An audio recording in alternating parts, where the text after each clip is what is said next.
اعوذ باللہ من الشیطان الرجیم، بسم اللہ الرحمن الرحیم۔ سامعین، آج پھر میں آپ کے لیے وظائف کی دنیا سے ایک وظیفہ لے کر حاضر ہوا ہوں۔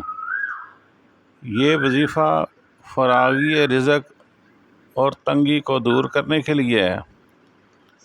امید ہے کہ آپ یہ وظیفہ کریں گے تو انشاءاللہ آپ کی یہ جو معاشی پریشانی ہے یہ ختم ہو جائے گی۔ آپ نے یہ وظیفہ کچھ اس طرح کرنا ہے، میں آپ کو بتاتا ہوں کہ آپ نے یہ وظیفہ کس طرح کرنا ہے۔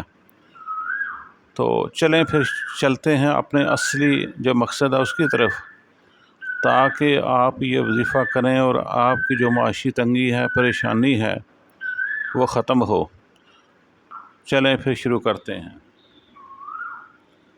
فراغی رزق کا وظیفہ آپ نے یا غنیو یا فتاو، یہ دو جو اللہ تعالیٰ کے نام ہیں، یا غنیو یا فتاو، ان کو دی کی تعداد کے مطابق، یعنی یا غنیو یہ آپ نے 1060 مرتبہ یہ پڑھنا ہے، اور یہ جو دوسرا ہے یا فتاو، یہ 499 بار آپ نے پڑھنا ہے۔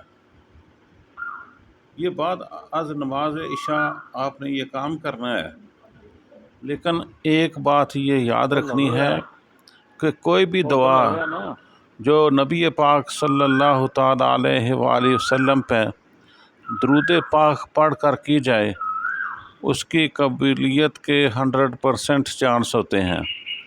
تو آپ نے یہ وظیفہ جو ہے یہ شروع کرنے سے پہلے، اکثر میں اپنے وظائف کی ویڈیو میں بتاتا ہوں کہ 11 بار کم از کم جو ہے یہ درود پاک پڑھنا چاہیے، اس کے بعد وظیفہ کرنا چاہیے۔ تو اس وظیفے کی قبولیت کے چانس 100% جو ہیں یہ ہو جاتے ہیں۔ تو آپ یاد رکھیں، بعد نماز عشاء آپ نے پہلے 11 مرتبہ درود پاک پڑھنا ہے بحضور نبی کریم صلی اللہ تعالیٰ علیہ وآلہ وسلم۔ بہتر ہے کہ آپ درود ابراہیم جو ہے اسے 11 بار پڑھیں۔ درود ابراہیمی کو 11 بار پڑھنے کے بعد پھر آپ نے یہ جو پہلا یا غنیو یا غنیو یا غنیو، اسے آپ نے 1060 بار پڑھنا ہے۔ جب آپ اسے 1060 بار پڑھ لیں تو پھر آپ نے پڑھنا ہے یا فتاو یا فتاو یا فتاو، یہ 499 بار۔ پہلا جو یا غنیو وہ 1060 بار، اور یا فتاو 489 بار آپ نے پڑھنا ہے بعد از نماز عشاء۔ تو اس کے آخر میں بھی پھر آپ نے نبی پاک صلی اللہ تعالیٰ علیہ وآلہ وسلم پہ درود پاک پڑھنا ہے۔ تو آپ دیکھیں گے کہ دن بدن آپ کے جو معاشی حالات ہیں وہ بدلنا شروع ہو جائیں گے۔ اللہ تعالیٰ ہمیں یہ وظیفہ کرنے کی توفیق